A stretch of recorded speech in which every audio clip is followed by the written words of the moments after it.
ಈ ಮಸಾಲ ಪೌಡರ್ ಅಂಗಡಿಗಳಲ್ಲಿ ಸಿಗಲಿಕ್ಕಿಲ್ಲ, ಅಷ್ಟೊಂದು ಟೇಸ್ಟಿಯಾಗಿದೆ.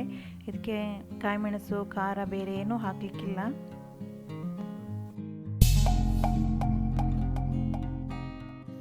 ಹಾಯ್, ಎಲ್ಲರಿಗೂ ನಮಸ್ಕಾರ. ಆಳ್ವಾಸ್ ಕಿಚನ್ ಆ್ಯಂಡ್ ಹೋಮ್ಗೆ ಸ್ವಾಗತ. ನಾನಿವತ್ತು ಬಿರಿಯಾನಿ ಮಸಾಲ ಪೌಡರ್ ಮಾಡ್ತಾಯಿದ್ದೇನೆ.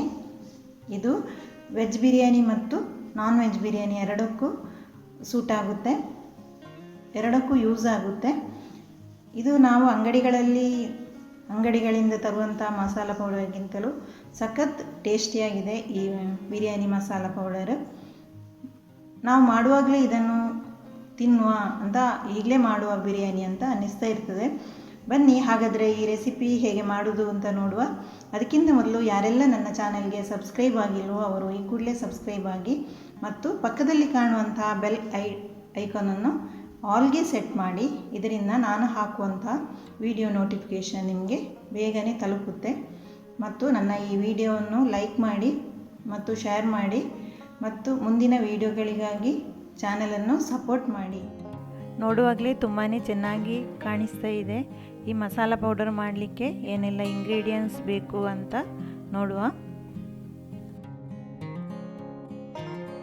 ನಾನಿಲ್ಲಿ 4 ಸ್ಪೂನ್ ಕೊತ್ತಂಬರಿ ಬೀಜ, 2 ಸ್ಪೂನ್ ಜೀರಿಗೆ, 2 ಸ್ಪೂನು ಬಡೆಸೊಪ್ಪು ಮತ್ತು 2 ಸ್ಪೂನು ಪೆಪ್ಪರ್ ಕಾಳು ಮೆಣಸು ಮತ್ತು ಒಂದು 5-6 ಏಲಕ್ಕಿ, 3 ಇಂಚಿನಷ್ಟು ಚಕ್ಕೆ ಮತ್ತು ಒಂದು 10 ಲವಂಗ ಮತ್ತು 2 ಸ್ಟಾರ್ ಹೂ ತಗೊಂಡಿದ್ದೇನೆ.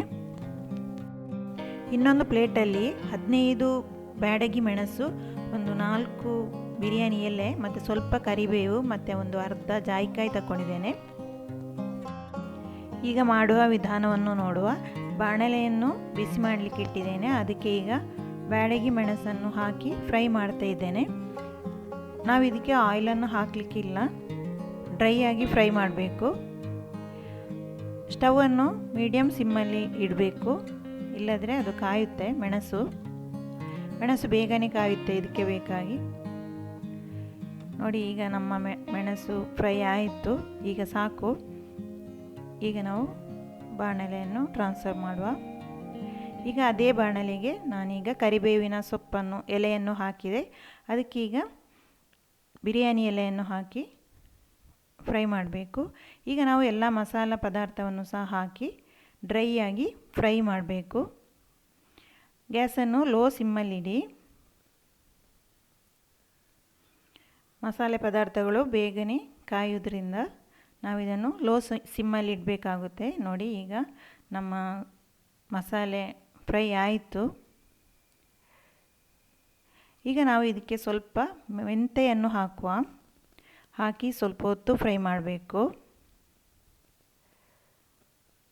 ತುಂಬಾ ಟೇಸ್ಟಿಯಾಗುತ್ತೆ ಈ ರೀತಿ ನಾವು ಮಾಡೋದ್ರಿಂದ. ನೋಡಿ, ಈಗ ನಮ್ಮ ಮಸಾಲೆ ಫ್ರೈ ಆಯಿತು. ಈಗ ನಾನು ಮಿಕ್ಸಿ ಜಾರಿಗೆ ಮೆಣಸು ಮತ್ತು ಅರಶಿನವನ್ನು ಹಾಕಿ ಗ್ರೈಂಡ್ ಮಾಡ್ತಾ ಇದ್ದೇನೆ. ಇದನ್ನು ನಾವು ಡ್ರೈ ಆಗಿ ಗ್ರೈಂಡ್ ಮಾಡಬೇಕು. ನಮ್ಮ ಪೌಡರ್ ರೆಡಿಯಾಗಿದೆ. ಈಗ ನಾನು ಅದೇ ಮಿಕ್ಸಿ ಜಾರಿಗೆ ಎಲ್ಲ ಮಸಾಲ ಪದಾರ್ಥಗಳನ್ನು ಹಾಕಿ ಗ್ರೈಂಡ್ ಮಾಡಿದೆ.